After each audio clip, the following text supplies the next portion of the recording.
Yimi nesabatha ibehle kwabangcwele inanda 88.4 FM. Seni kuyisabatha mhla ka 28 June 2025. Yeah, phezulu entabeni zasenqwaqube. Ohlelweni lakho othanda kakhulu sikhumbule ekuphakameni emlaleli uthola njalo ngamasabatha ungaphuthela utshele nabanye ukuthi bavuka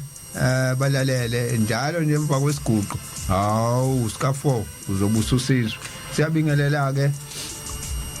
indawo ngeindawo sibonga umdalo osigcinile njengoba icelile umshumayelo wathi mayivumile siyawuphinde sihlangane hayi nakho umdalo uphinde wavuma saphinde sahlangana sicelela nabo bonke ke esasigcine nabo abanye babanjwe emkhuhlane abanye babambile kodwa sicela uNkulunkulu aze basindise abaphilise abakhumbule bonke abanye bahleli abanye basemajele abanye baseyibhedlela abanye basemakhaya abanye nje basemsebenzini ukasho umuntu athi ngilalele la ngilalele ngifakile la ifonini ngilalele ngeapp ngiyasebenza omzamo ke labo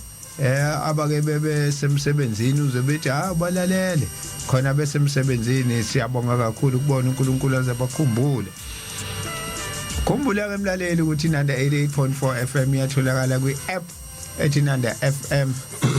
iyatholakala ku streaming live mawune data nje vele uthi www.nandafm.co.za ibamba inandi uzofika phesheya kwezilwandle inganqamuki uhamba naye.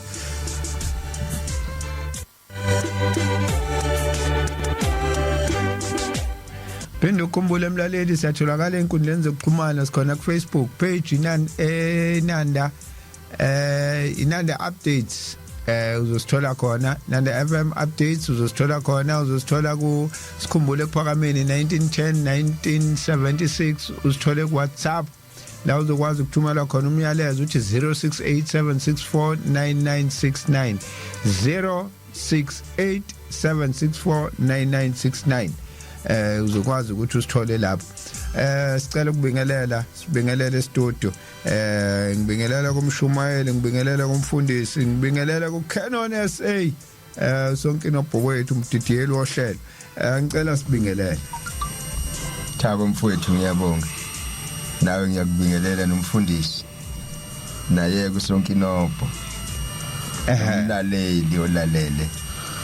ngalesikhathi noma kumakhaze evukile siyabonga. Siyabingelela sasishilo ukuthi uma uJehova evuma uvumile ngoba nako sikhona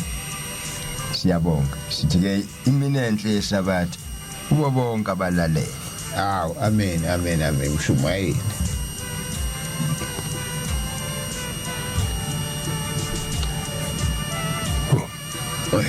Imini yesabatha mayibenhle kwabangcwele siyabingelela ke kuzo zonke indaba lapho sizokala khona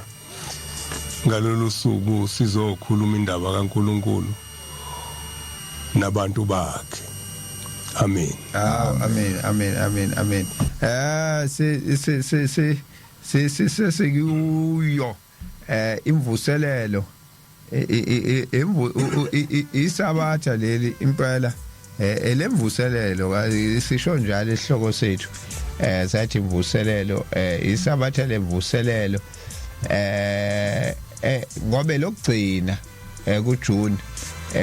siyakhunjuzwa ukuthi konje njengoba siyakuJuly yini yona uJuly kwenze njani kwenziwani yini engenziwa kwasuka phi kwayapi ilona thuba leli angilibone lenye ngike ngifundele incwadi yomngcwabo khona indawana la ngasekugcineni enencwadi ekhuluma incwadi emthetho ekuthiwa ikifundele amabandla kuthiwa ifundwa ke ngezikhathi zaqala emathempeleni emakuzoyiwa emhlanganweni noma kuphumye emhlanganweni kube khona neminye imithetho efundwa emakhaya kuthi abantu ngaphambi kokuthi baye emhlanganweni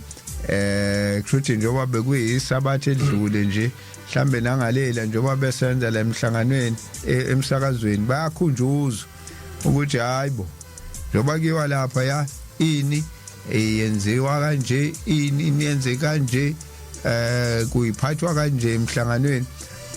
nathi ke kuleli sonto ngicabanga ukuthi nampa abafundisi umfundisi nomshumayeli bazobe besikhumbuza ukuthi yini eyenziwayo yini engenziwa ngisakhumbula nje ngikhumbula abantu engibakoletayo kade ngibacabanga ngizothi nabantu engibakoletayo ababili engibakhumbula ngemhlanganweni manje kufanele ngibike kubona futhi ngingakayi nje mina ngingakangena emhlanganweni ngibike kubona madoda njengoba ngakwazanga ukuthi isiqede ikweletu ngemhlanganweni manje ngicela ningikhulule ngizonibona akuhlangananga ngisheshe ngibabikele nje ngathi sekuthiwa obabheke bayanikela bathi benzani unikela imali yami ayikhokhile kunensizwe yakaTembe engiyikweletayo uba ukhona omunye wesibili kade ngimkhumbula kunenye insizwe isempumalanga isegoli manje nabantu kade ngisho kufanele ngibathinte kuyona ingadluli la kusasa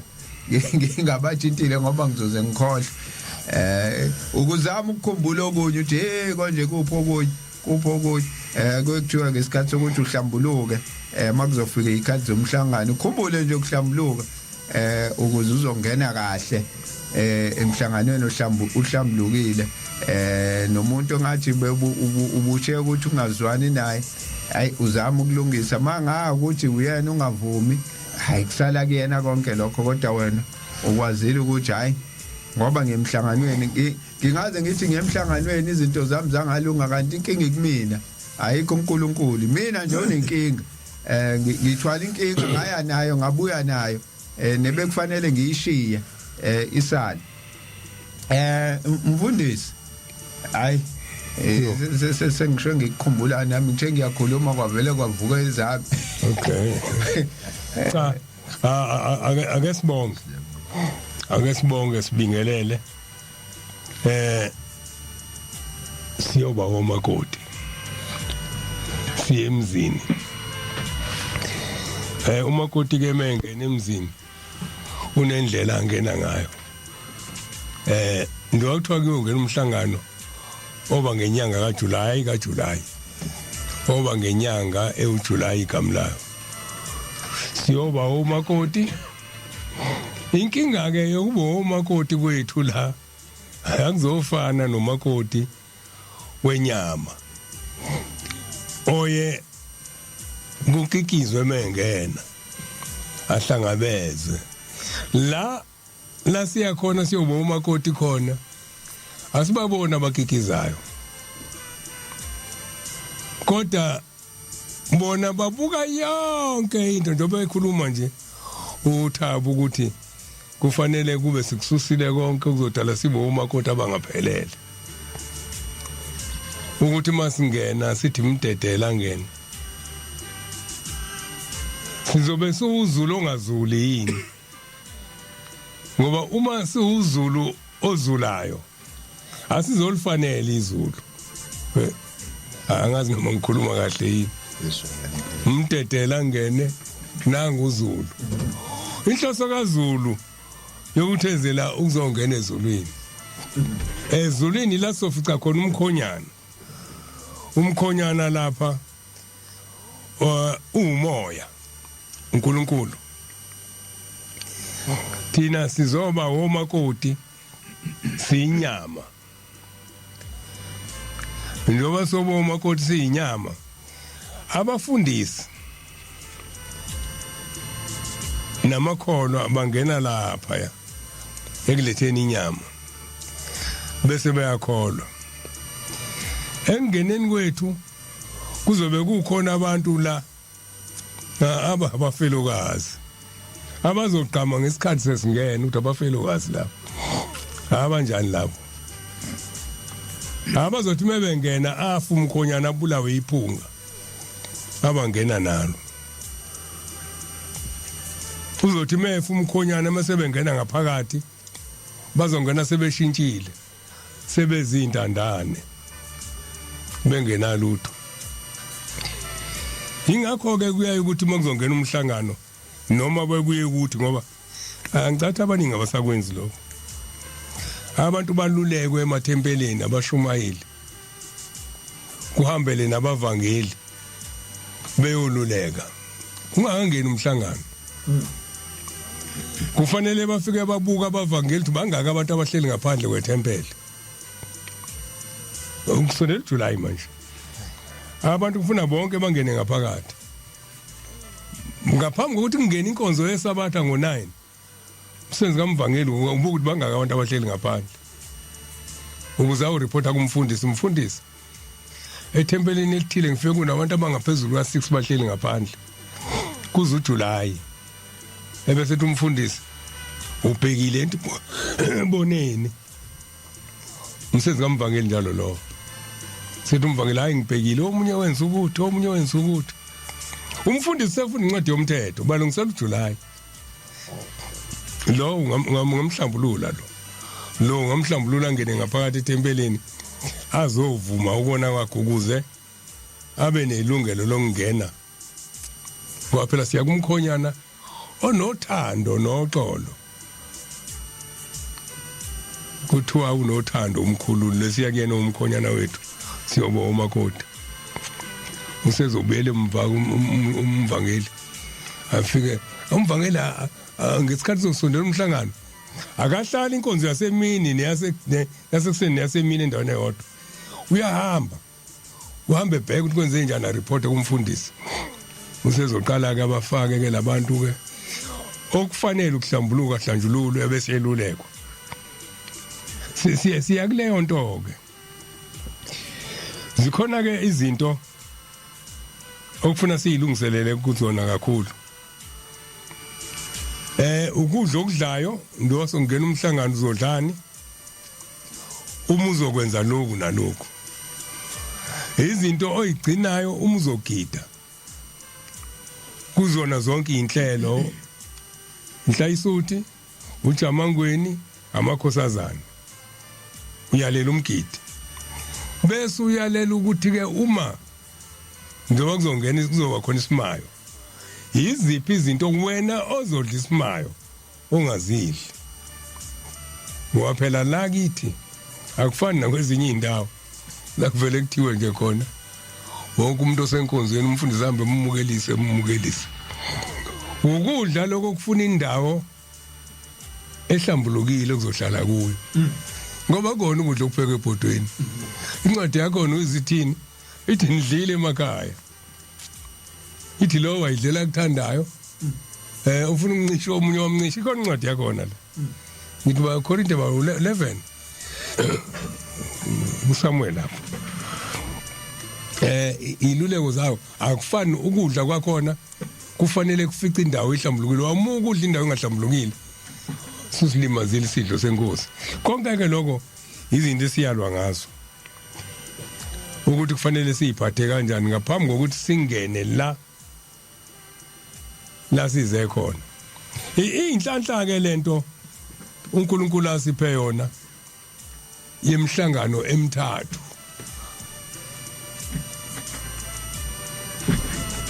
imhlangano emithathu kule mhlangano emithathu sikhumbula ukuthi inyanga enyakeni ziyishumi nambili kuthi lezi ezu9 sisuke sesesiswini senyama ngane ngikhuluma kahle angithi umuntu uhlala 9 months eswini sikama wakhe kuthi nwazi u12 inyanga le nyanga ezu9 sesiswini senyama ithi ke incwadi enye ngathi lapha evukeni noma isekulaleni yini ithi izeduko zakho zemzuzu akasikhumbulanga sesesiswini sikamama for 9 months mawusuphuma usuzoyalwa ngokuthi yabona ke manje usu out hlukana nezeduko ibisithi namzukwana ubelethwayo akakushiyanga uJehova ngenye indlela namhlanje sizobelethwa sizobo umakoti emveni ka9 months sihlele eswini sinikwa lo 3 months kulo 3 months ushayela umthetho khona umthetho oshayela umakoti bonke umakoti impela ngisho ungena umakoti kuthi umakoti akahamba dabule phakathi nendawo ugudla umuzi nathi masingena lapha kumdedele mhlambe nini ibondlela esigudla ngayo ugudla eceleni lapha endaweni engcwele sigudla eceleni sihambe njalo ugudla indlu yesonto ugudle ngale kwayo ungena ngaka right nomakoti ke mengena emzini lento la igobe konzomakoti basezulwini inkinga ke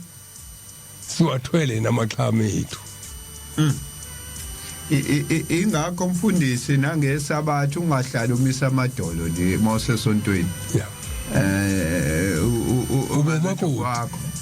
umakoti siyangena ke size siyongena lapha mase singena futhi ngomhlangano khona isimangaliso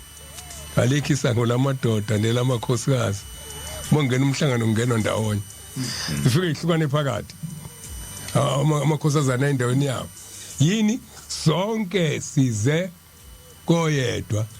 akekho kuthiwa lo uzoba uNkulunkulu wamakhosikazi masingena esangweni zonke ingena esangweni elilodwa hlukane sezingaphakathi okukhombisa ukuthi size kumkhonyana oyedwa isiphelile le ndaba ukuthi ingane ingena ngala ngubaba mina ubaba usemunye yilo mkhonyana size kuyena ngoba mfundisi singena endlini la endlini nje kungena wonke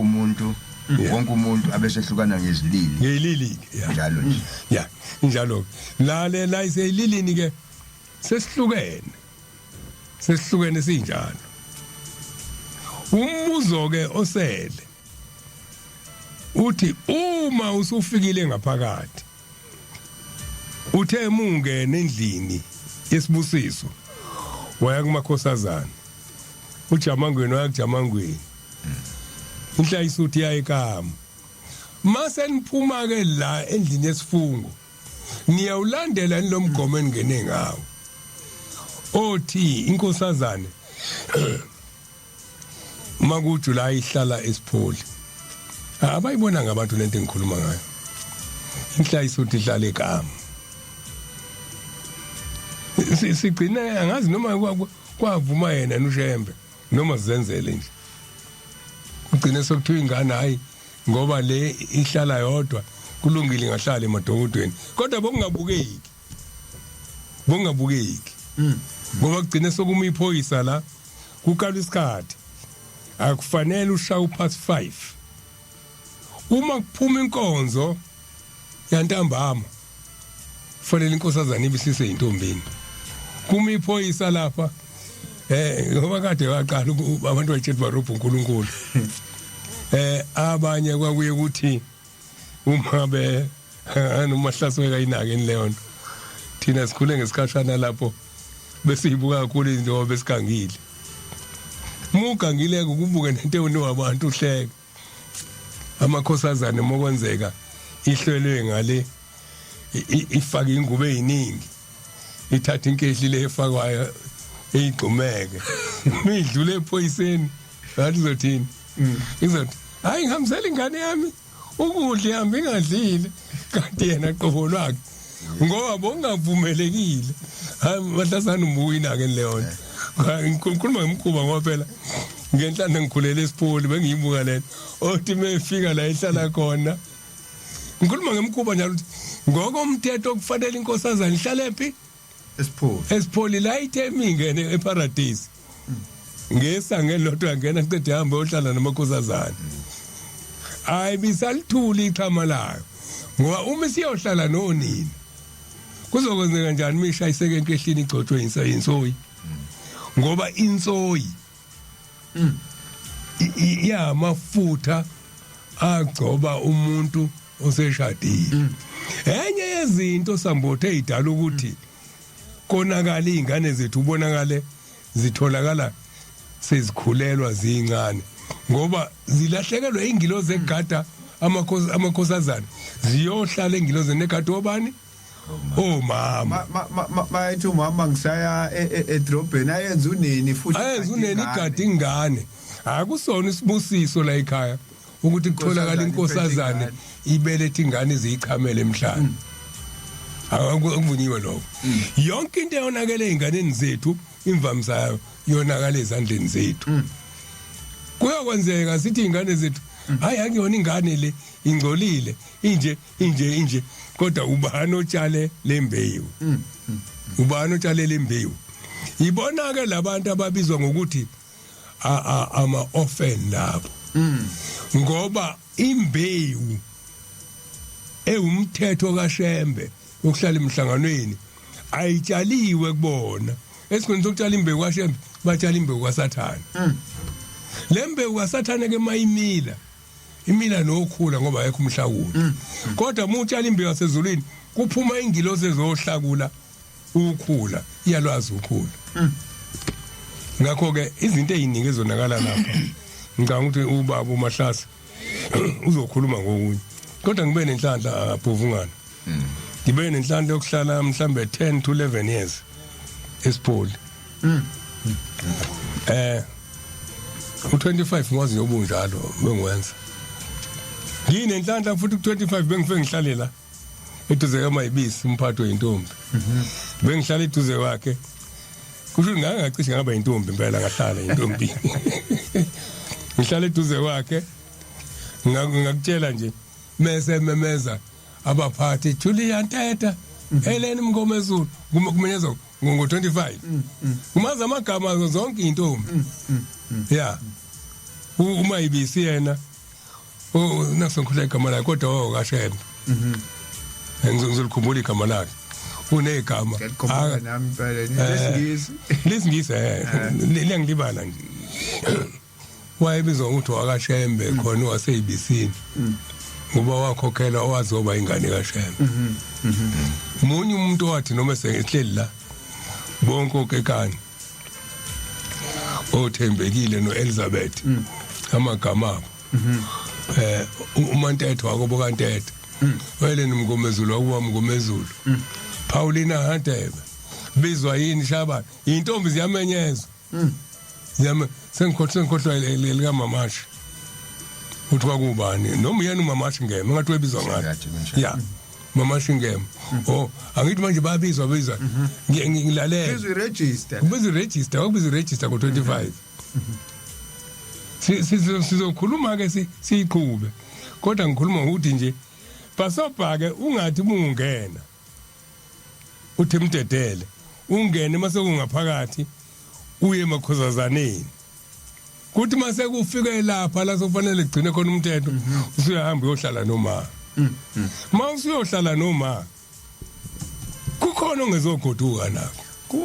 ngicabanga mfundisi ibuyela la lento ekade sisho ukuthi awuthi ngifundele incwadi yomncwabo umthetho ovuselelwa uqondene nabantu bonke abakholwayo abahlala lapha emzini kaNkuluNkulu nabantu abafikayo khona kufanele bafundelwe umthetho ngezikhathi zonke lo mthetho awukhulumi ngomuzi owodwa kuphela kepha ukhuluma ngemizi kaNkuluNkulu esezindaweni zonke ukuthi akwenziwa okubi kuyona uma abaphathi bomthetho kaNkuluNkulu bengawunakile umthetho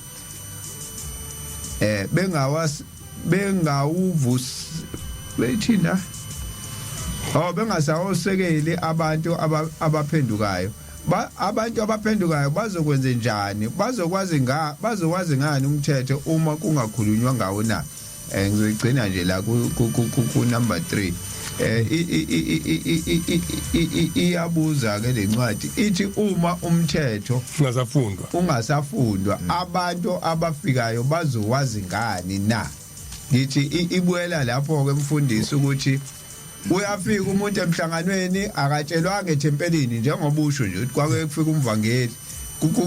useza mhlawumbe uJune uqala nje babhizi abavangeli bagijima abasafiki ke kuloko bafike bakhulume bavuselele leyo nto leyo mthetho leyo usemuntu usephakathi emhlanganweni usenza lento ayenze ekhaya ukuthi lengane iwunini phela yena ongigadela ingane usibanibani makuvalwe izikole kanti sekusemhlanganweni lapha sekhamba ngenye indlela akazi ngobani akatshelwanga uzokwenza njani lo muntu uzobona izinto zicovene zinjena nje abatshelwanga abantu abazi iyasho incwadi le ithi uma lencwadi yomthetho abantu bengafundelwanga bazowazi ngani umthetho umshumayeli ukhona ngibonge nje Sambothi mfowethu njengoba umfundisi ekhuluma ngendaba enkulu ngoba uShembu uyayibeka imithetho athande futhi ukuthi igcine ukuze abantu abasemhlanganweni bahlambulukele umhlangano kuncane nje ukona ongakuchitha umhlanganweni lamakam uShembu asihlelele wona elento abayepheza amakhosazana kubujamengweni isuka inhla isuthi kunemiyalelo ke yakhona eyimngcele ukuthi ngomhlangano akakho umuntu walezi zinyi walamakam ofuna ukuthi atholakale kwelinye ikam indoda itholakala emakhosazaneni ithi yobheka indodakazi yayo ayitholakala futhi indoda ithi yobheka unkosikazi wayo noma amakhosikazi nenkosikazi ngokunjalo ngeke umthetho kawuvumi imngcele leyo iyomhlangano ebukeki ilula nje futhi yize kodwa emhlambulula umuntu emhlanganweni uma engakugcini lokho kunkulula kabe lokho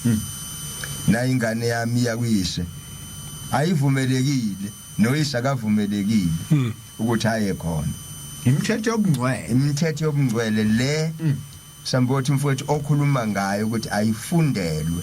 manje kizoba mnandi lemithetho ngoba ku25 kufanele bafundelwe abaphathi ukuthi emhlanganweni ke ningasiphoqi siyithempele leli kutholakala selikwenzeka ukuthi okungekho akwenziwa lokhu nalokhu naku14 kube into efanako naku23 kube into efanako okwesine kube seyithempelini umshumayeli njengoba yadesha umfundisi nomvangeli ufundelwe lemithetho uma sekuyiwe emhlanganweni kaJuly umhlangano wasenhlangakazi izindawo ezingahanjwa bazazi abantu nofikayo ke nje eze ngokugula kwakhe ezoyibika enkosini alandele thina esiwazi umthetho walapha ekhaya ngoba naye angeke ahambe noma kanjani la singahambi khona isemqoka nje leyo njengoba umfundisi eyisho lokhu kwenza ukuba thina sizingcwelisele umhlangano singafika emhlanganweni bese siyaliwa ngoba amagama ethu azolotshwa endaweni engafanele ilapho nje la ikhona wonke umuntu oyemhlanganweni akakwazi lokho uma engafundelwa khona akhunjuzwe yona imithetho emisha ingakho nje ukuthi ayivuselelwe emathempelini bakhunjuzwa abantu abayemhlanganweni injalo nje mfundisi engifundele incwadi ngithe siyobo umakoti engifundele incwadi isambulo 19 ngizoyiqala ku7 noma ngiqale ku6 ngase ngizongathi izwi lesixuku esikhulu linje ngokuhlokoma kwamanzi amaningi nanjengezwi lokuduma kunamandla lithi haleluya ngokuba inkosi uNkulunkulu wethu somandla iyabusa masithokoze sisabe futhi simnike udumo ngokuba umshado wewundlu usufikile nomakoti walo uzilungiselele uthe siyobo umakoti khona udumo olukhulu uthi baba mkhulu mokuqala umdedele uyaluza udumo uthi sefikile uZulu sofika amakhehla amthathu thiwa emngaphesheya esigcawini yilolu dumo kalizwayo uthi hawu nangu umakoti usengena umile umkhonyana la umakoti usethi wabala ngaphakathi hey qokani uZulu sefikile uZulu ufika uzoba yini uzoba umakoti laba ngaphakathi usethi abagqoke manje balungise bavunule bagqoke kahle baye esigcawini bohlangabeza uZulu hlangabeza abantu abamakoti ithi ke miqhubeka lencwadi nomakoti walo uzilungiselele nilungiselele njengomakoti sikhuluma ngokuyilungiselela manje kunjalo wanikwa ukuba embathe ilene nelicolekileyo elikhazimulayo nelihlanzekile ngokuba ilene nelicobekile lizenzo zabangcwele ezilungileyo abantu bawasha iMnazaretha yabo balungiselela ukungena emhlanganweni bovungana kodwa yathi chaza ukuthini la kuthiwa le iMnazaretha izenzo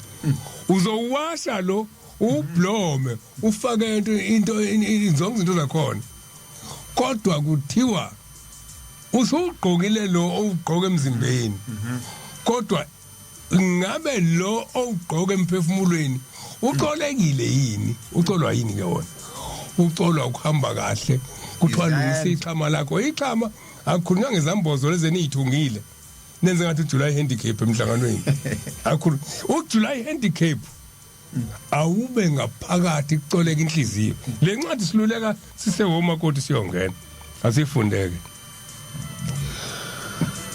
ngokuba ilene nelicolekile lizenzo zabangcwele ezilungileyo ayiwona uMnazaretha wendwangu zizenzo ezilungileyo yayisithi kimi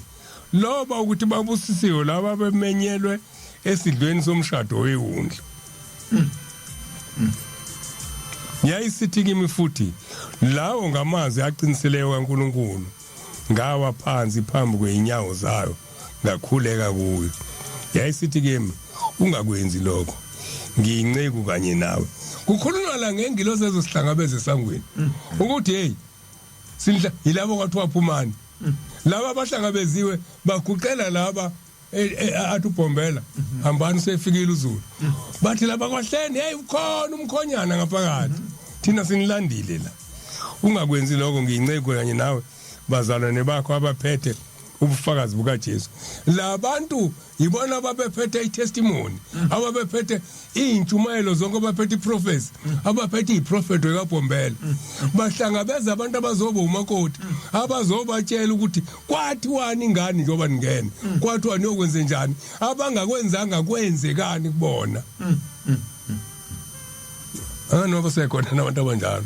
ngomthetho laba abantu okufanele bahlangabeza abantu abakholwayo kufanele kuba abantu abathunywe umkhonyana ngendlela abakhongi abafathi ozanike bese bekubuka zinjani ibhizo zakho zimnjani uMnazaretha wakho bese beyadlula bangene ngaphakathi emphefumulweni mfundisi ya uthinta into bengithi ngiyikhuluma lento kodwa uyangimba ngiyawona ngimba ngenkani ngiyaphaphama iphaphama kuyoshaya uthulu ngivuswa iphupho sengikhuluma indaba azothi ngikhuluma amaphupho akaMnazaretha ahlangene inhlangothi zonke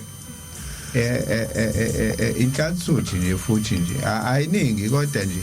inhlangothi zonke abaphikisani bayaxabana azathi umuntu kumina hey awupheke lapha bani balokho bephikisana bodwa abantu bafuna ukwazi indaba kaNkuluNkulu phela nje ngivele namanje ethi ngisayilalela lempikiswane ngivele ngisuke ngihambe ngiyishiye manje ubhizi nalento le olokuyifunda lapho lokuyishusho yona lento ekade ngithi kade ngiyiphupha ukuthi labantu kuba ngaba yotshela abantu bayobabheka bayabahlangabeza bani balokucabana bodwa bona banake ezinye izinto la engabe batshela abantu ukuthi uNkulunkulu uthini uNkulunkulu ufunani kubona bale balokucabana la ngiphatha kabi le phupho athi kuze waqhamuka inkosana eyodwa futhi ngathi biqhama lo hlangothi lasekuphakameni lencincono hayi yafika inolaka afika inolaka ifika iyathetha ithethisa labantu abahlangene lapha abalibele ukuxabana hawu hayi engathi ke lo moya ungaphela ngoba kuyinhlangothi impela lama fraction esihlale esikhuluma ngawo into ebalekile manje mfundisi yiyo lo ikhulumayo ukuthi abantu bafuna ukwazi ukuthi uNkulunkulu uthini ngoba baye emhlanganweni nje bazofika benze ungekona ngoba bazi abatsheliwe silibele ukuphikisana uhlala ufunda incwadi kaTimothy silibele ukuphikisana kobula siya ukutshela abantu ngisho vakashile la encwadini yomncwabo iyasho naba fikile nje naba abangeyona amaNazaretha abavakashile kufanele batshele ukuthi la kuhanjwa kanje ngoba abantu abazi hayi eke ngifundele incwadi yeah Mateyu 22 umshado wendodana yenkosi sisiye emshadweni be uJesu wabuye wakhuluma kubo ilokhu uthi ngishumayela ngemzekeliso kubantu abanhliziyo zelikhuni yonke lento ayikhuluma la bathi abelungini yama parables lento iyimfihlo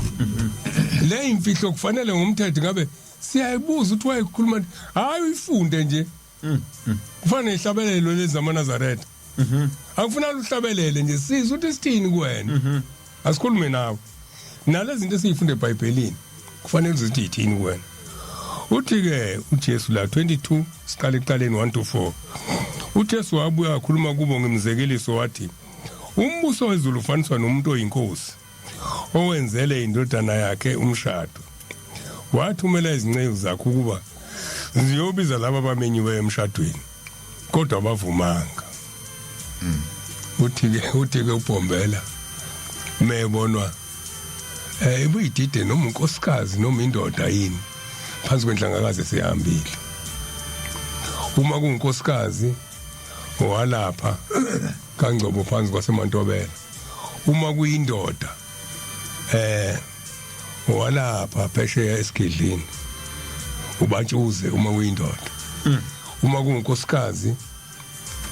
umanxumalo wangaseMantobela ngola emlandweni khona la kuthiwa khona unkosikazi khona kuthiwa khona indoda kodwa mbili imizi kaNgcobo lokhu ubatshuze uze waphenduka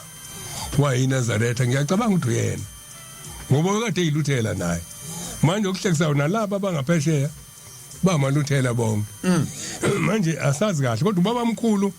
kulo kaNgcobo ngaphesheya eseMantobela ila afika yakhona wafika waphequlula itshe kwaphuma amanzi asekhona namanje la khona ayilaliswa ingane yentombazana abandaba sezulwini bamthemba ngengane yentombazana yona emlalisa igama lathi umphefumulo ile yambona esuka ngensika yomlilo esuka la ngasesitolo kwakuthi kajali iqala ngakashonisa enwebeka ngensika yomlilo aze awuphonseka phezulu kwentaba inhlangakazi iyona yayimgada iyona futhi ababizathi naze naye ukuthi kanje amanzela ithi nganaye kwahle baba sibadala kabili akho mvula uthi susanilelithi basusitsha sekhona namanje lawo manzi ayagobhoza amnandi ukufa kodwa noshukela ithi ke lencwadi wathumela izinceku kuba ziyobiza abamenyiwe emshadweni kodwa bavumanga wabuye wathumela ezinye izinceku wathi tshelana abamenyiwe nithi sengilungisile ukudla kwami izinkabi zami nezinkomo zami ezikhuluphileyo seyihlatshiwe konke sekulungile uzane emshadweni ini le ngabe eyilungisiwe akona ukudla okuzolapha inyama kodwa amazwi asezulwini othi muwadlile kusutha umphefumulo ukuze ngelinye ilanga amabhubho wenyama sinda umphefumulo ikona ke lokukhulunywa ngayo lokudla okukhulunywa ngayo akuyona inyama akuyona inyama esimaya esidlela etempeleni nemayo nenyama esimaya esidlela etempeleni iwumfanekiso wamazwi akhe azosinika wona muzoyidla nje uyidlela ukusutha ingakho uthi mawuyidla awuyithatheli uyaphiwa ukhangeza uphiwe uyemukeliswa la lesidlo esenziwa ukuthiwa impepho kusukumukelisa ukuthi akushunqe nakuwena abanye bayenze nje athi hey ingane zami ngiyishiye ekhaya angalezi alwazi zacala lazinjani le yokuvala nje impepho wayithola afika sika lamaxesha amancane angazi noma iloko nowadala izingane ezazala ngaleso sikhathi zibekezele kunzima ekukholweni noma lamaxesha amancane sesiwaphathela ogogo nothi yahlubuka kubuye livukele licatha adla ayibuyelele encenyana ngazimula idla futhi sijabulela ukuthi nje uyeza namhlanje udadewabo kamama engangikhula kuyena angisahlala ephakameni sengihlala kanyuso esigedleni uyeza uzofike angangajabulela uswidi uzofika phethe iqatha sasi iqatha elinconconconco asikele so yaphuma emhlanganweni afike sidle impepho siyasho ngana kuthini asindiswanga ukuthi Thabo sasikholwa qala kodwa sasindiswa ukuthi sasiphathelwa imvuselelo yokukholwa ngaphakathi yibona laba okwathi mebengena ethaveni omunye wabo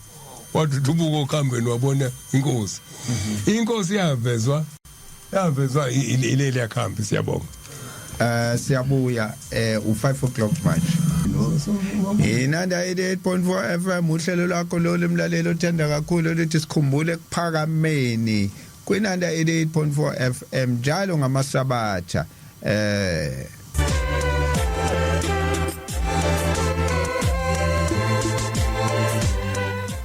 umjinto kaMadlala lapho aya imkenenezo wa ngeinsimbi sihlabelele lapho sithi wangidala uNkulunkulu wangibeka kuleyo nsimbi isikhathi ke manje sithi 6 minutes past 5 o'clock ekseni kuyisabatha mhla ka 28 June 2025 sikhona kwinanda FM ukhumbula ungathumela uWhatsApp lapha 068 7649969 0687649969 download the app yethu uhlalo neAnanda FM njalo noma ngephi uzokwazi ukuthi usithole ku Play Store uzoyithola iApp khona Facebook fake nakhona ungabhala uthumela imiyalezo noma ikuphi nje ofuna ukuphawula ngakho ngaphawula lapha ku Facebook WhatsApp number sengishilo 0687649969 voice note uyayithumela noma ubhala siyabonga sisaqhubeka nayo indaba yokuthi sisemhlanganweni ngihleli naye umshumayeli uSibisi ngihleli naye umfundisi uMhlongo ngihleli naye uCanon SA uSonkinopho technical producer wethu Thabo kaSambuthi lo mfundisi khona incwadi kade uyifunda angazi noma iseseduze angisazi noma uyifunda noma noma siqedile ngicela bengifunda kodwa ngifuna ukuya encwadini kaHosea Hosea wesibili Hosea wesibili ngifunde yona thithini yona sizama ucaphula kade ufunda uMateyu lapha Mateyu 22 1 to 4 ake ngelapha kuMateyu 13 usacinga le kaHosea ngoba ukhuluma ngemfanekiso ithi omunye umfanekiso wawubeka kuye wathi umbuso wezulu ufaniswa nomuntu ohlanyela imbewu enhle ensimini yakhe kepha abantu besalele kwafika isitha sakhe sahlanyela ukhula phakathi kwamabele samuka kwathi kuba likhule ikhaba kuthele isithelo khona kwabonakala nokhula kwase kufika izisebenzi zomnumzane zathi kuye Nkosi awuhlwanyelanga imbewu enhle ensimini yakho na pho ilutholephi ukhula na wathi kuze lokhu kwenziwa umuntu oyisitha izisebenzi zathi kuye uthanda kuba siye ukulibutha na kodwa wathi cha funa nithi nxa nibutha ukhula nisiphula amabele kanye nalo yekani kukhule kokubili ndawonye kuze kuvunwe ngesikhathi sokuvuna ngiyakuthi kwabavunayo buthani kuqala ukhulo nelubophe izinyanda ukuba lushiswe nibuthela amabele engotsheni yami elesingisi iBhayibheli libeka kahle lithi the parable of wheat and tares ukolweni la nalolu khula lo kunokhula ekuthiwa i-tares into ethi ayifane namabele nombila mawungabonanga kahle noma nemfe ucishe kufane kucishe kufane manje kuyafana lento so ziyabuza izisebenzi zithi silenze njani siphule indolukhulu uthi umnikazi wensemo cha lindani iqala kuthele thela amabele ngoba nizothi nisiphule konke bese nisiphula namabele aqale kuthela iqala nizobona mase kuthela ukuthi amabele lawa ukhula lolu bese ke niyasusa ukukhula nithathe nitshise laleke lithi uthingo abanye bazowacisha amagama abo la njengoba bazobhala ngiyaphi nalento ngiyekuthini uzofica bonke abantu befaka ingubo emhlophe befana kanti kodwa phakathi kwabo khona nokhulu uBhasobheke yibo labo umfundisi akakhulume ngabo ukuthi uyafika uthi yonikela bese ubizelwe eceleni kuthiwa hamba kulela dokodo na ufaka ingubo emhlophe sengitshela wena ke umuntu ongazi ongaxwayiswanga usasuka ethempelini ubizelwe eceleni lapho umuntu ofaka ingubo emhlophe uzuthi omunye mhlawumbe ufake sekhona nezabashumayeli ke manje ekuthiwa abashumayeli noma ufake eyabavangeli noma ufake abafundisi hawu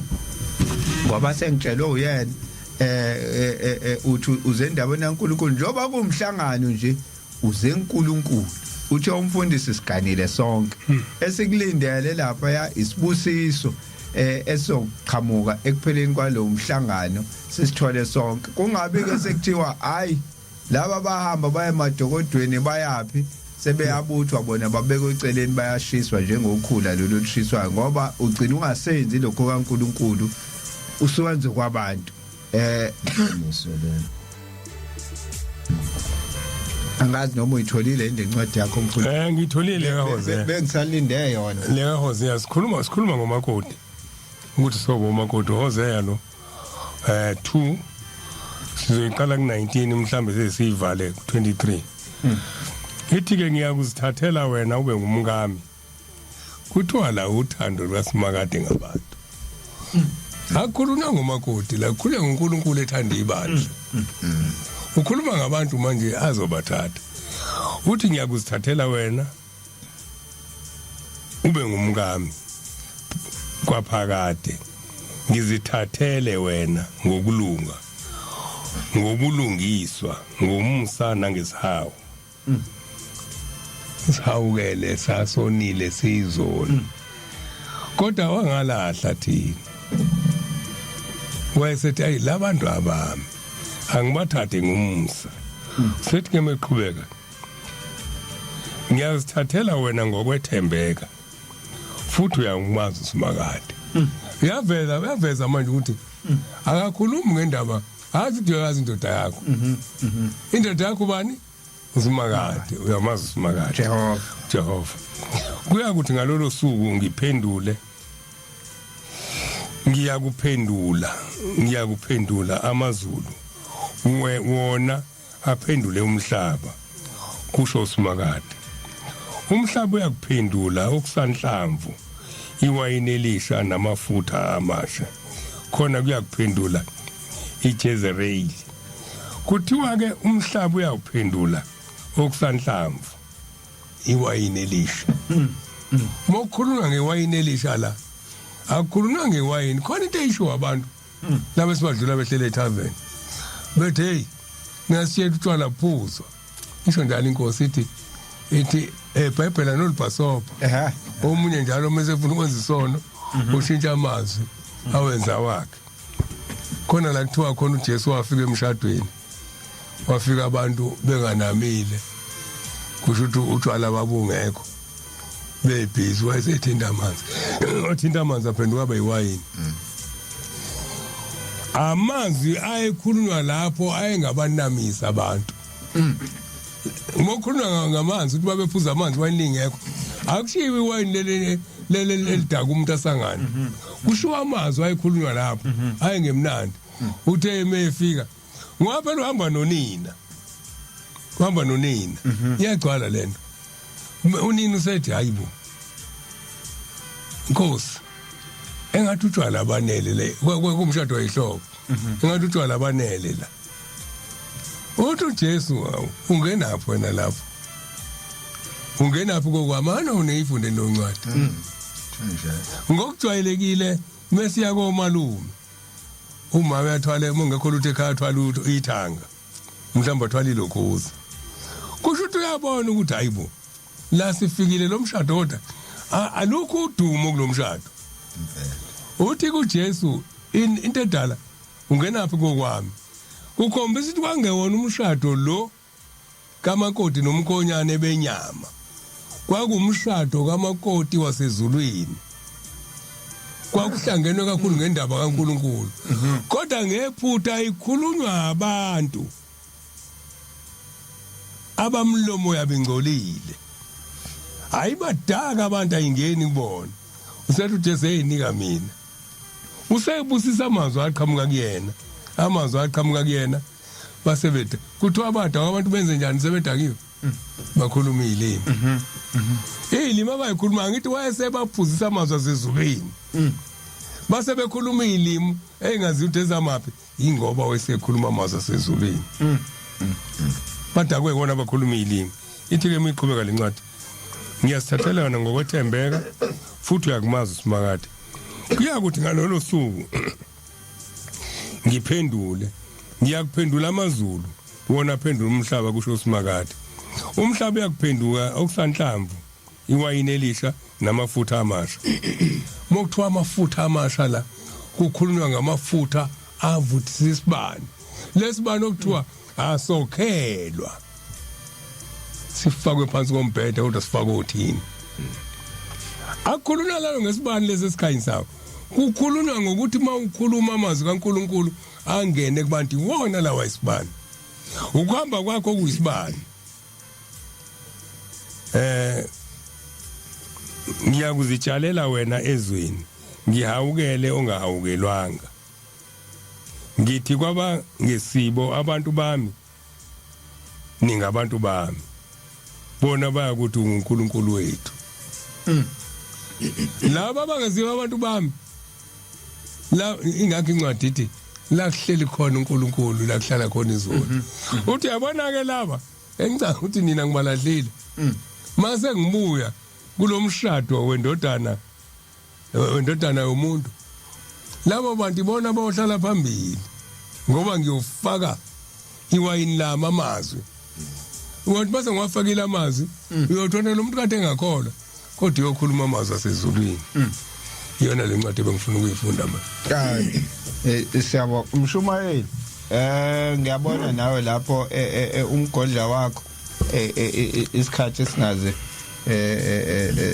silimale bese kusala okubalekile bakhale ngathi abalaleli kanti siyazazi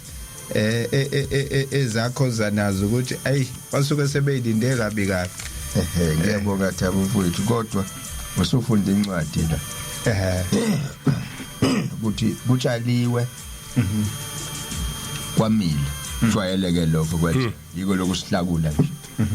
kodwa manje kwamile ukhulu olufana nalesi sitshalo esitshaliweko uma ke umnikazi wensimu ebuzo ukuthi hayibo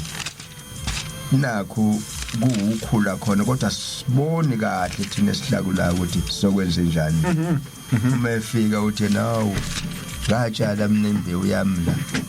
kwase kufika isitha sami satshala into efanayo khona kuzophuma kuhlakule yonke lento iyekeni umehluko uzoba sekutheni makuvuthwa khona kuzovuthwa kuqala ikona ke lokho kuzovuthwa kuqala okuukhula okukhishwa kuhambe ngaphandle hey enye indaba ke le kuyo yonke lento esiyikhuluma umfundisi ayikhulumayo okululeka umhlangano umfundisi ukhuluma izinto ezifuna zenzeke emhlanganweni ukhuluma embewini etshaliweko kodwa manje kukhona nokhula yilo lolukhula okuthiwa sivuselele lemithetho ukuze lungabonakala ensimini bese kulokuthiwa ho yeli njani ke iNazaretha kanti ukhula ngoba lufana nalo kuyafana konke ilukhuni lento kodwa ke iyadinga ukunaka iyadinga ukunaka hawu eziningi izinto ziyonakala zonakale kuthiwa ezandawonye kanti akuzona ukhula khona ukukhula phakathi kwakho abadala bese beyakubonda hayi ngifana nakho ake nikuyeke thuya abahlakula ubhontshisi niwayeka manje angithi namhlanje usofica ngisho imizi esangoma efaka ifoto noma yani bese ungazi ungathi hayi nami ngabusiso ushembe yabona manje ukubuke konke lokho ukuthi awu luningi ukhulu olukhona oludinga ukuhlakulwa lususwe wonke umuntu nje unesibazana sakhe sothuli oludinga ukuthi luthintithwe manje ke yikho lokhu ke umfundisi akukhuluma ukuthi lana masi namakamu lawo kuthintithwa lezo ntuku khishwa lolo khulu ukuthi lolu khulu lungangeni endaweni engafanele njengoba bengisho ukuthi indodakazi yakhe isekameni kuhambe uyoyibona uyibonele kamu uyocela ukuthi ayiphume ize ngaphandle kwegama hayi nakwelakhe igama hayi nakwelayo futhi nakwelayo futhi ngoba umthetho awuvumi lokho ukhula lo ya kuthiwa kasiyivuselele le ndaba sayidabulela manje makuthi ngena nje ushonele ungena ushonele ungelishonele awucelanga kumuntu iphutha iloko kuphambeka ke nokuphambuka esikuthanda ukugwema la akugwema uNkulunkulu wathi kunemngcele kunemngcele yabona nje mana lapha emngceleni umemeze ngoba kunemngcele ungangena ensimini yomuntu lamaqhamu indaba enkulu manje indaba yokhula isimangaliso njengoba umfundisi ekhuluma nje ngaye yonke into nezimangaliso ezikhona ukhuluma zona lezi zokukhanya engihlale ngikhuluma ngakho la endlini asokhelwe isibani sibeke ngaphansi kwesitsha kodwa sichoma uthini lokuchoma uthini kwesibani kukhuluma umsebenzi wakho kukhuluma umsebenzi wakho kukhuluma uwena uqobo ukuthi umi kanjani uJesu njengomfundisi ekhuluma ngewayini lasekhana laseGalili athi unina awu komalume bakho injabulo kayikho into esiyiphelile la kuthiwa kuphele utshwala usethi kuJesu uthi kodwa ungebenzele kusho unina angazi yena weshaze kanjani uthi uJesu kodwa ma isikhathi sami besingakafiki sani sokuba ngikhazimulisa besingakafiki isikhathi sokuthi ngithathe lesi sibani ngisibeke phezulu wayesethi ke kulona wayesethi kulungile batshele laba abaphethe lo umsebenzi bese kimi usethini uMaria unina uthi nikwenze konke akushoyo uyayizwa lapho yezwa lento kuze lento ilunge konke akushoyo usethi mabefika uthi hambani ke niye kuyena kodwa nikwenze konke akushoyo wayesethi ke kungakanani okusela wathi hawu sakusekhala sokuyinkeshezana wathi kulungile gcwalisani izimbiza nezinye ebezingenalutho ezigcwalisa amanzi zagcwala imbiza bathi basezigcwalisa basebeza kuyena bamtshela ukuthi hayi seyigcwele angazi wafika wenze njani ngazi kuthiwani la eBhayibhelini wafika wafaka wawabuka amanzi wafaka isandla wonke kanjani wayesethi ke ubani okwazi ukutesta la aphuza abone ukuthi ezwe ukuthi kumnandi noma kumbi bambeza ukuyena owazi kahle inkozimalanga inkozimalanga yathi kweyokuqala yanikini ikhanda yathi hey haleluya bonke zonke izimbiza yathi hey baya kumnikazi kudlula lokose kokuqala bathi kodwa wenzani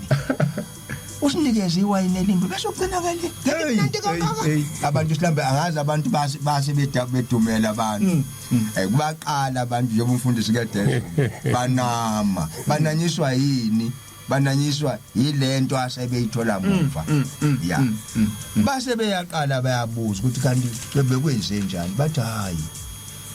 umfana kaJosepha lo wenza ukuthi hawu kwase kuba njena pho kwenze njani baqala bamangala ngoba sibekwe isibani phansi kwesithi sibekwe thini simakhanisela abantu baqala bamazisa ukuthi hayi ngeke omuntu zathi ziqhuma indaba zokuthi hayibo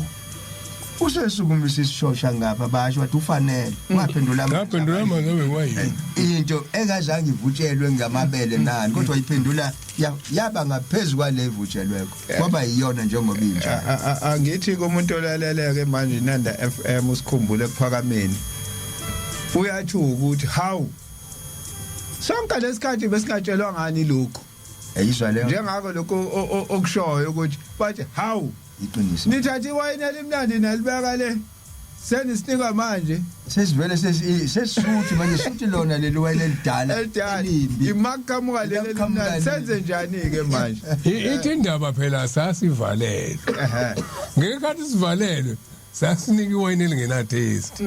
namhla vuliwa amasango uyafika ushemba uthi nanti iwayini elisha ukhuluma ngamazwi asezulwini uyabona khona incwadi ekhuluma ngayo lento angazi noma ikhuluma ngayo yini kodwa ukhuluma ngento engicabanga ukuthi ufuna singene kuyona manje kuona wonke amaNazaretha akhona ngoba njengamanje sisekuhlubukeni sisekuhlubukeni namhlanje uyabona uma ithi inkosi yasekuphakameni njengoba belungu bethi bazowudiliza lo mzi wasekuphakameni siyawuhlangana aphi sisebahle ngoba lo mzi kaNkuluNkulu uma uNkulunkulu esekhona angavuma kanjani ukukhulunywe kanje ngalomzi nenzeni kwathula kwathi du eparadise sewenzeni weAdam nenzeni balobe ekhuluma indaba yokudiliza lo mzi ngathi inkinga yini sikhuluma ngesibani manje esilethe ukukhanya uma sikhona isibani umuntu isibani umuntu kunesibani zintathu izinto ezikhona la khona isibani khona amafutha uma amafutha engekho intambo mayithinta phansi ingawathola amafutha isibani siyaqina asicimi siyalokhuza kuvutha intambo amafutha awekho njalo izokwenza intando intambo khipha intuthu izokhipha intuthu ngesikhathi ikhipha intuthu emahlasi abazoxopheka abantu bahileka namhlanje inkinga yethu enkulu isigubhu nje sihilwa isigubhu nje sesibani esingenamafutha amafutha yini amafutha amazwi ashiwo ushembe kuthina iwona awukukhanya manje uma sesingena amafutha intuthu ilamazwi ukuthi umuntu ayekushembe labantu ufuna babe isibani bese bethi ubuyise nensipho ubuyise novaselina ngizokuthandazela akuseyona into yala ekhaya ukuthi umuntu usayithandazela amafutha uthandazela amakhandlela sekuthandazelwa ngisho noSawudi manje uqhamukapi ungashongo umnikazi uma uye enyangeni lezi abayihambayo akekho umuntu ofike sephethe lokhuza umuntu okuphalaza ifika inyanga ikuhlolele ebesekunika imigomo futhi yani yalo muntu uchatha kanjani manje lawa senifika nawo umuntu ufika novaselini omunye anganoma inkosi inake yini omunye afike neoriginal ufika nonamakha phakathi kunomthetho wevaselini mefika nonamakha phakathi kodwa uNkulunkulu ngothando obunomsa usezosinda nje kodwa uzenzele yena lento akanikiwe ngisho ukuthi ke uma isibani sikhona amafutha engekho kuzoshunqa intuthu kwenze kanjani kufanele kube khona isihlahla esasikhipha lamafutha avuthisa isibani ubani lesihlahla ezinamafutha umnikazi zimbili izinto kufanele kube khona isihlahla ngala bese kuba khona la kuphumela khona amafutha ngathi container babili labantu icontainer uphuma amafutha esihlahleni angene icontainer isibani siphathi nendawo uma isibani sike saphuma phakathi kwecontainer nesihlahla lesikhathi esikusona ke isihlahla namhlanje siphumile sifuna ukuhamba phambi kwelokhuzana kwecontainer ilokhuza isilambu lihamba phakathi kwecontainer lihamba phambili ishiya icontainer izothatha amafutha shiya amafutha ngoba la uNkulunkulu ngala isihlahla abafundisi nabavangeli nabashumayeli amafutha baphethe amafutha yona container yawo bayawathatha bawafaka ebandleni iphutha uma le container wayona isingcolile izofaka amafutha angcolile kubantu kuzoba khona intuthu kuzoba khona intuthu iyo le ntuthu ebangokuphikisana kulezi lo kuphikisana onjenje yingoba suke esihlahleni sasuke esihlahleni manje sathembela kwicontainer kakhulu sibe singazi ukuthi icontainer asibuke ekuqathi lamafutha angena kucontainer asuka khona nesihlahleni seolive yeah kodwa umnqumo into basho bathi isihlahla somnqumo iolive leyo isihlahla somnqumo isona esikhipha amanzi avuthisi lawo manje into yokuqala amehlo ethu kuthiwa abheke etafuleni lomusa etafuleni lomusa yimaphi isesihlahleni sokuphila lisemthini wokuphila lo mthi wokuphila okhipha amafutha ayingala bese kuyakhanya ke ukukhanya kwelambu elinentambo ecwele emafutheni akunalo intuthu abaqopheka abantu kodwa ukukhanya okuqhamuka elambini elinentambo engacwilile bayebetha abantu engathi intambo ayichika ayithinta uphalafini kusekusho umuntu olahlekele network isiyahila manje engathi intambo la hayi uthinta uphalafini vuthi ayodwa nje namhlanje kuleso sikhathi engifundele incwadi lencwadi ikhuluma isimangaliso ngazi ngizogcina phina ngizoyifunda kodwa buyani bantu abahlubukayo kusho simakade incwadi ibatshela ukuthi uJeremiya 3 siqala ku14 buyani bantu abahlubukayo kusho simakade ngokuba ngiyinkosi yenu ngizothatha abe munye emzini babe babili emndenini nginise eZiyoni mokhulwa ngeZiyoni la akushiyo laba bengobehlazi kushiyo intaba engcwele kaNkuluNkulu umuzi kaNkuluNkulu la kukhona izwi kukhulunywa ngale mizwi kaShembe ngiza kuninika abeluso abathandwa inhliziyo yami hayi nayi indaba ikhethele la mazwi le ncwadi andiyaphambana lamazwi sithi amen ngoba sengibonile inkosi le ilanga sengibonile abafundisi bami abakhokheli bami abaphathi bami ngibabekayo bayafa niyababulala senizoyikhethela abeyini niyobhala iphepha amazwi enkosi la niyobhala iphepha nililethe kumina ngiyofunda nje lo nimbhalile noma ngibona ukuthi inkawu le ngiyommemezela niyoyibonela nini etempeleni eseveza umsili ukuthi silwane lesi ngoba nizikhethele kanti le ndawo ephepha yaqala enkosini ilanga ayiqale khona ayiqalanga kahle sadutshwa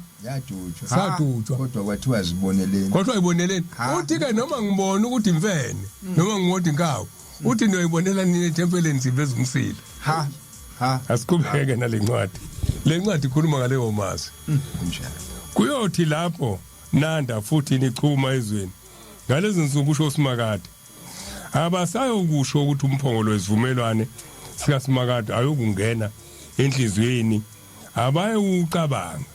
abasayukukhumbula abayokuba nasizungu sawo awusiyo kwenziwa umsha uyokwenzelwa abantu phela ukhuluma ngobani wona lowo ukhona awufile Yeah. kodwa abawukhumbuli yonke into esiyiyo namhlanje ikhona la ngaleso sikhathi abantu bayobiza iJerusalem ngokuthi lisihlalo sobukhosi sikaSimakade izizwe zonke ziyakubuthelwa kulo igama laSimakade eJerusalem azisayi ukuhamba ngokwenkani yenhliziyo yazo embi ushoke ngesikhathi esebuya uthi ngesikhathi mangibuya umNazaretha beyophindwa kasikhombisa uthi ke angithi ngoba ngisihamba ngenkani yethu uthi ayisewuhamba ngenhliziyo yazo embi mase ebuyile eSayoni yokuzenzela ngakho ke ngalezo zinsuku indlu yakwaJuda iyakuhamba nendlu yakwaIsrayeli angithi namhlanje sihlukanisa ngezindlu uthi ngaleso sikhathi esebuya yena le ndaba yezindlu ukuthi khona indlu yasebanibani indlu yasebanibani izobhela ziyakubuya kanye ezweni enyakatho ziyezweni engalinika okhokho benu ukuba libe yifa mina bengicabanga ukuthi ngiza kukubeka kanjani phakathi kwabantu ngikuphe izwe elinqanelekayo ifa elihle kakhulu ezizweni ngathi niyakungibiza nithi baba ningaguquki ekungilandeleni ayikho yonke lento la impela njengomfazi ekhohlisa umyeni lo iqhamuka indaba yokukhanya ukuthi la sokhana njengomfazi ekhohlisa umyeni kanjalo ningikhohlisile ninandlo kaIsrayeli uyibiza ngomfazi indlu kaIsrayeli iganile yena njengoba ukukhuluma nawe mfundisi ukhuluma indaba ukuthi njengoba semhlanganweni siyoba ake ayikho indoda lapha emhlanganweni siyendodeni nokubani ozokwenza ukuphambene nokwenziwa ngumhlangano yibona lapho impela njengomfazi ekhohlisa umyeni wakhe kanjalo ningikhohlisile nendlu kaIsrayeli akunjalo nithini asikho kwezongabhaliwe asiqhubeke izwi lezwakala emadulini emaqaqasini likhala lincusela abantu bakwaIsrayeli ngokuba bayihlanezela indlela yabo bamkhohlwa uSimakade uNkulunkulu wabo buyani nina batwana enihlubukayo nizophulukisa ekuhlubukeni kwenu bheka sesilapha siza kuwe ngokuba unguSimakade uNkulunkulu wethu impela amagquma ayize nomsindo wezintaba ngokwempela ukusindiswa kukaIsrayeli kukuSimakade uNkulunkulu wethu nento eyihlazo iuqedile umshikashika wokhokho bethu ngoba ukhokho bethu basebenza namhlanje kunehlazo namhlanje amaNazaretha athukana ngehlamba ku Facebook ihlazo akaze bethukana okhokho bethu ithi ke izimvu nezimbuzi zabo nezinkomo zabo namadodana abo namadodakazi abo nento yihlazo iuqedile umshikashika wokhokho bethu kwasebusheni bethu izimvu nezimbuzi zabo nezinkomo zabo namadodana namadodakazi abo masilale phansi sinamahloni ihlazo lethu lisibekele ngokuba sonile kuSimakade uNkulunkulu wethu thina nokhokho bethu kusukela ebusheni bethu kuze kube namuhla asilalelanga izwi laSimakade uNkulunkulu wethu iyona into esifaka lihlazo le uthi mfundisi njengoba ufunda lapho nokunye inkosi la ngayakhuluma ephakameni kufana nako lokho kufana nokuyakhuluma inkumbuzo incwadi kaMshumayeli 1:9 lethi okwake kwaba khona yikho kuyakuba khona nokwake kwenziwa yikho kuyakwenziwa akukho kusha phansi kwelanga uthi Thabo nginayo le clip mhlawumbe soyifaka ngelinye ilanga uthi kusasa umgido abantu bonke nizaphuma niye esigcaweni ngesikhathi sokuphuma niyovunula ngokubona kwenu niphumule ngokubona kwenu nantambama futhi abaphethe imgidi bayobusisa ngokubona yazi uthini lathini ibani abaphethe imgidi bayophuma ngokubona kwabo babuye khona into abangayibonanga babuye futhi ntambama ngokubona kwabo khona into abangayinakanga abantu ngokuthi bangophuma umgidi qamuka inkosazana iqhamuka enkosini iphethe isicephu esigcwele impempe noma indweba usayitsheliwe ukuthi emakhosazaneni namhlanje unoyaluza namhlanje umamashi namhlanje uma ibisi uyiphathele noma mhlambe lapha kaZulu mhlambe kumakhosazane kakhulu kumakhosazane mhlambe kuzothiwa umbila ayithuthu mhlambe kuzothiwa anti Mashabangu odadewabo kamama kabhutisolo umzi kwakhona anti Mashabangu oshaya impembe mhlambe kuzothiwa amakhohla abanye baningi uyisulu izimphetho impembe zinika umuntu izwi lome phakathi liphuma phakathi nezimpembe kusho ukuthi ngenye indlela umgidi wawufana nomhlangano omuye enhlangakazi la ubhoko linika umuntu ozohola zawufikisa ilelo langa la kwaphela khona ukuthi impempe iphume enkosini iyona umphathi ilapho la kwaqala khona ukuthi umuntu mekhathala athe ngikhathele ukushaya impempe ngishayele weyisho lo lapha wawusukujuthiwe izwi liphume phakathi uyoyishaya kuyovala namhlanje impembe isikishaya abantu aba5 umogidi line wakithi embumbulu athi ogidisa uleno sembumbulu ngizishayela impembe ayithatha ayishaya angagidi lo wena kwimpembe wayezogidisa umgidi ofike nengilozi yempembe loze lishona abayenzi into engashiwo ngonompembe ilahleke lapho ke mfundisi engathi asazi ukuthi la kuleli bandla yonke into kaNkuluNkulu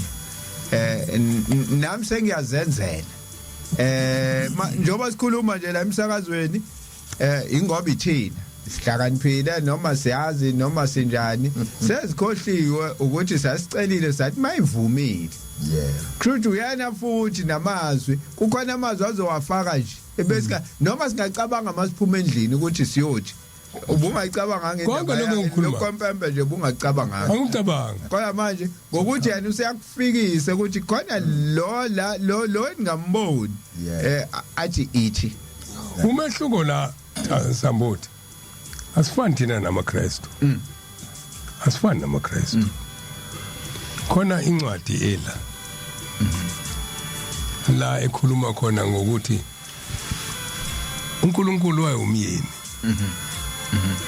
ngesikhathi kukhona uJesu umakoti ibandla liyingane kamakoti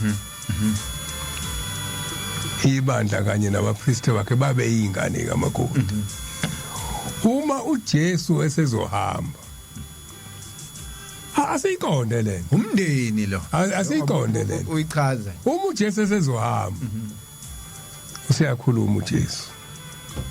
usethi ngiyahamba kodwa khona ozayo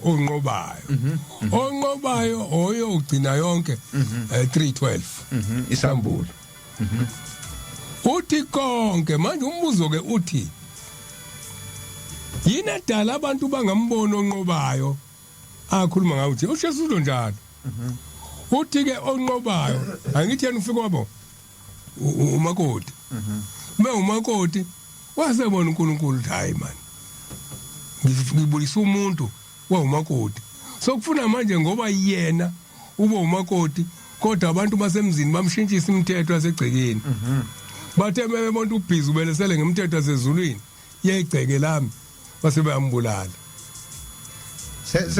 sebhekwe ke la einganeni zakhe sobhekwa kule ingane ke ayifundisile ukuthi yipi ezozala umuntu ozonqoba lo muntu ozonqoba usethi uNkulunkulu yabona ke yena mbonile manje sengizomnika inkosi malanga akasayugudluka ethempelini lami Asiyifundi. Isambulo 3:12. Onqobayo ngiyakumenza abe insika ethempelini likaNkulunkulu wami. Yeah. Futhi akasoze aphuma khona. Ngiyakuloba negama likaNkulunkulu wami phezulu kwakhe. Negama lomuzi kaNkulunkulu wami Jerusalem elisha. negama lami Elehla ezulwini kuNkulunkulu. Negama lami elisha. Alisekho leli mahlase elithi Jesu. Uthi ngoba mina sengihamba nje. Uthi khona ozayo. Lo zayo kuzobe kuthiwa la kuthiwa wonqobayo. Kuthiwa wonqobayo. Uthi ke iJerusalem izobalisha. Igama lami lizobalisha. Kodwa lo zayo akasewuphinda. Ingakho ke isiphambano ngihlale ngichaza la. Sala ekhaya singenawo ama-end lasiphela khona sineringi ngala phezulu sineringi emaceleni naphezulu sathi mase siya phansi siyolanda amandla angapheli siyolanda amandla angapheli lesiphambano lesi siphambene nathi lesi esala ekhaya kufuna sibe nering la sibe nering la sikhombisa ukuthi ngiyabuya ngizazolanda amandla la kuphuzwe emthonjeni yazi ushambe wenza isimanga vele wasibeka phezulu kwendle kuphakameni usibona ngisho udlula ngisho udlula yeah 19 zoshemba phuzwe emthonjeni ingakho bese sibekile ngithi sikhona futhi nalapha la khala khona insimbi ekhumbeni sikhona nakhona nasentando uzosithola le ndoda le sithi umadazingana thina kanti umadazingana indi babonile ufakazi abantu basenanda abaxoxelwe umuntu kunesitezi engilongazalwa amahlazi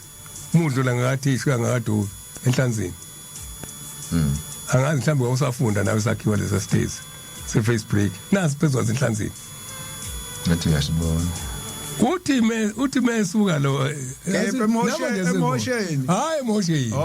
eduze umgwaqo nasi eduze umgwaqo la i-face break mukhuphuka before ufika kasimbi nasi isitezi ngezansi ngalena ngezansi ngithi emotion ngale la phela umhosha kuthi umadazingane isithina esibovu manje yena umadazingana udazingane udazingane uthi ubona lapho lakhala khona insimbi uthi ngifuna ukwakha isitezi esodlula lesiya sikashembe ngifuna ukuyibuka phezulu le ndawo yakhe phansi njalo uphansi ngayo ngithi yadilizwa yini ayikazi iqhubeke lo ngavela mina nami lo ngavela leyadlu namanje bucishiswe khona isekhona bahleli kona labantu abadlala ngokuthi njalo magibela umakhi abeke 1 2 3 18 omunye abaleka ishiye ngayikhile omunye awe alimali athi mebeka 18 yothi mikhuphuka nje yafwe kufika uma uyithele phansi zonke 18 ngoba ubeyakhela ukuthi uzodlula bani ufuna ukuphikisana noShembe ngiyazibona ila konke phonsa khona nebhasi na delela phonseka lapha ka BIC injalo ke lapha kunomlando yonke into uthi mahlase emekhuluma ethi kufana nomnenge manje abantu abalalele abadlule bayibone le yandlu ngoba isekhona iwufakazi bokuthi uShemba kadazelwe inkani sekuphela izindlu zamandiya ngisho ezo ashwani itezi lesiyana sikhona ashwani bazakhe itezi izolo uKhasimbe ngoba hasa uKhasimbe wasakhe istage hasakhanga ngenkani lo wadaza inkani wadaza inkani yazwa ngikhumbuza ngizodlula ngisishuthe ngelinye ilanga abantu basibona babadlula kusona njalo abawazi umlando wazi kaMadazinkani isikhathi sambile manje ake ngifundele imiyalezo la sibone la ku Facebook sikhumbule kuphakameni nangu uThabiso anathi ukhona la ngibona abantu abakhona Tako Alusitwayi ukhona Nkosi izwane ukhona Cardinal Nkosenthe Mvelase Sizwe Qabe ukhona Nkosenthe Mzukulu kaDela ukhona Mzukhona Ntshangasi ukhona Thula Sizwe Mshengu siyabona nawe ukhona hey mamuthu ukephi namhlanje nangu Tako alisitwa ukuthi ameni mina sabatha ibenhle kwabangcwele nami ndibekile indlebe ukumamela amazwi amnandi emvuselelo siyabonga Fundo Bolton ukhona nangu uMahamudzi hayi bese ngisho ukuthi hayi iba nje umkhuhlane lendoda insizwe ehlezi ikhona njalo le yayise besingathuki ukuthi hayibo uMahamudzi akwenze njani bhekani lusala ufinqa nangu naye ukhona Sizwe Qabe ngibonile uSizwe Qabe ucele bheka ukhona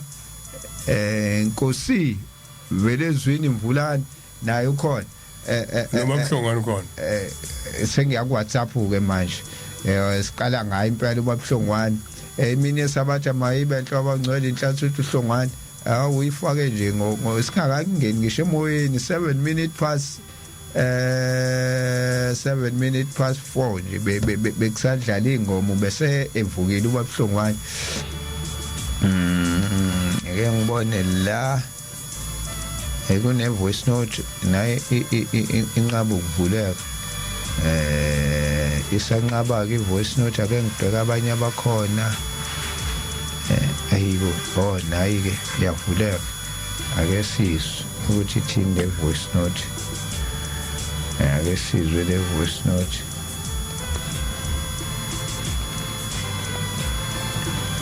molweni Phutithabo ndiyabulisa ndithi imini yasabatha mayibenhle kwabangcwele ndibulisa kuba Mfundisi Nkosi naba Mshumelo Nkosi nakuwe bhuti nami ndimamele ihlelo sikhumbula eParliament qha ke ubhuti after 5 xa nibuye uphuza amanzi andiyazi ukwenza kantoni kuba ndimamele iNanda FM live streaming andazi noba inetwork apha kum noba okanye kuni naye nithe cwaka ngoku kodwa akakho ngxaki ibhuti Nkosi mhlawumbi ndoyijonga later kuFacebook ndizimamelele umonwabisi lo semthatha kodwa ke ngokusebenza ndilapha eCape Town Inkosi bhuti Stwayi le Cape Town hawu kodwa Gilani Nanda FM ay Stwayi usozama nakhona la ku Facebook le ezobisele mawusuthola isikhathi awuseqolisa kakhulu lapho ama network ke ngiyacabanga phela ukuthi ama network isikhathi ke manje sithi 8 minutes to 6 ay siqedile la akekho umuntu osalayo la ku WhatsApp hayi asigoqeni manje umfundisi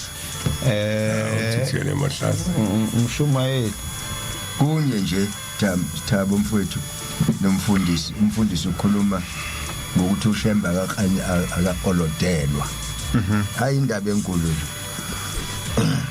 ngolunye usuku kwakhona umfuka Ngcobo walawo Eswatini esebenza kwaHulet emshinini la uHulet uya refine ushukela eRosberg ulokho eyikhuluma le ndaba kaShemba uShembe thinayo Shembe uNkulunkulu Shembe abantu kanti usekhuluma kubantu abasayifuni lento ayishona basebenza ke ebhandeni lomshini leli elitashinga ushukela lolithi papa ibhande nale liyahamba bayaliklina ke ngelunye usuku kanti khona oyisitha sitheni kutshalwa izinto ezifanako kanti kukhona phakathi kwakho okuwukhula uma leli bhande linjalo liklinwa kanjalo abese uthinta ngalani inkinobho lo libhampi ibhande liye liyoshona noNgcobo uma lishona noNgcobo kunamazenga lawa akuyiwona insimbi lezi okuyizona ezidonsa ibhande uma lishona ngale lizoshona naye ebhandeni elikhulu elihambisa ushukela namazinyo amaningi angale ngaphansi kuyobonakala khona ukuthi kwenze ngoba imeans me lathi lishona ngale lase liyabhakuza ibhampu ngemuva kusho ukuthi alisaqhubeki ukuhamba hawu la uNgcobo bayayithukisa bonke uyayithukisa naye lo ocindezele lensimbi ukuthi uNgcobo ashone ngale bathi bembona uNgcobo wayebuya lapha ngenyawo ezoma phansi wayithinta uNgcobo eyithinta ushukela wathi ngacishe ngafa bathi uNgcobo ubuye laqala ibhande lahamba bathi uNgcobo ubuye kanjani wathi ngithe uma ngivela ngale ngabona uShembe ngane kwanele ngabona uShembe ebambelele izinyo laleli ibhande elibambilele elingala wabamba lele lingaphansi ukuthi lingangigcobi wayese ngokuthi zombili lezi zandla zimbambile wayesephakamisa wayesengishaya esifubeni ngedolo wathi ngedolo ukuze ngigxume ngiphume njengoba ngiphumile nje uma uhofa sobhu Shembe Mshumayeli bebezophatheka kababalaleli ukuthi sathi silindile umshumayeli uzosixoxela ke indaba kaShembe namhlanje wangasinika neyodwa kunjalo nje ngoba ngiphethe incwadi yemthetho angisala sengidlula la incwadi yomncwabo incwadi abafuni ukuyifunda le ncwadi kunendawana la ikhuluma ngenhlanzeko emzini kaNkuluNkulu ihloko sasithi inhlanzeko lapha ku page 111 bonke abantu abahlala lapha badinga ukuhlanzeka ngokupheleleyo ngaso sonke isikhathi umuntu oyinuka kafuneke emzini kaNkuluNkulu akaphuma hamba angazakhishwa amaphoyisa ngoba uma kukhona umuntu ogulayo edokodweni ongesenamandla ukuzihambela kuphuma umshumayeli egumbini nengubo yokuthandazela nesithunywa sasezulwini sisuke sikhona lapho uma umshumayeli ebona into engcolile egcekeni noma endleleni isithunywa sibuyele emuva uma umuntu abona izibe endleleni noma udoda egcekeni akawususwa angasho ukuthi awukho eduze kwendle yakhe uma lo obona ungcolo engakususa unecala phambi kwaNkuluNkulu nasemthethweni angime lapho imithetho yonhlanzeko ke le uma ngubani la emachobeni wakashozi la umkhokheli anomsekhona umzalo emkhambathini babazana semkhambathini konke bebofu uzocela abatwana ngiyayisheshisa manje ya endlini yesonto la ngena khona amakhosikazi uthi uyafika khona ufika kunento enyanyekayo echitheke idipsini bonke abantu bayidlula okungenzeka ukuthi babe ngayiboni bona wayibona kwakufanele ayibone adlula goduke azayowele lokhuzeni emgwaqweni ngithi oyihlala lapha ngaphesheya mase le efika sanda kuphuma isonto nje manje ubuthongo useyabona ubona lento kuthiwa lengane ozoyicela le nto ishiye lapha ngeke uyithole ungayilungisile ingilozi yakhe ephethe ingane imile igadelo kaNgcobo okushiye lapha engathi wayithola ingane idlula kuthiwa ke lengane ebilethwe lapha ngeke isafa uma ubuyela la uyolungisa uthi wathatha ithawula elisha lakhe uthi wagijima kuphama uthi ngagijima kodwa uthi ngiyafika lento isahleli hayi man lento bikhonsa mina kuphela uthi ngafike ngayisula uthi kutheselela uthi wehla ubhaskidi uqhamuka phezulu uthi uyabona nayi ingane yentombazane ikhona phakathi ngithi sekhona leyo ngane la ula ethempeleni la dry walk lilapha ethempeleni kaMangubane uMangubane ukuzalwa emkhambathini sikhuluma ngezinto phela ikhombela ukuzalwa emkhambathini isikhathi ke sesiyafika manje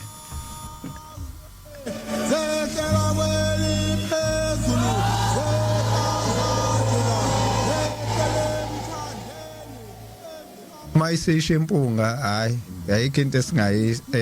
esingayenza cela sivalelise Mshumayeli yabonga Thabo mfowethu Samboti nakumfundisi nakubalaleli beNanda FM isabatha elizakho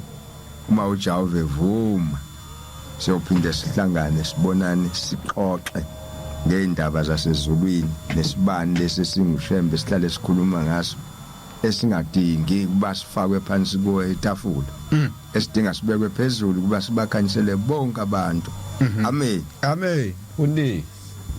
sibonge kakhulu uNkulunkulu mayevuma siyobonana ngelizayo singakhohlwa isibani esingenamafutha siyokhipha umlilo nentuthu oxoba abantu awu amen hayi sebeshila abagcotshwa bathi inkosi mayivumile sibongeke uNkulunkulu wasekuphakameni uzivumele ukuba siyohlala lapha uma kukhona bengafanele esikusho nesiphuma eceleni kona kungangena endlebeni zabantu kungene lokhu kwakhe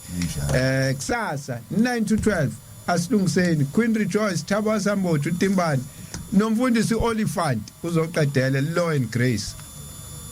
Nkosini buseni hallelujah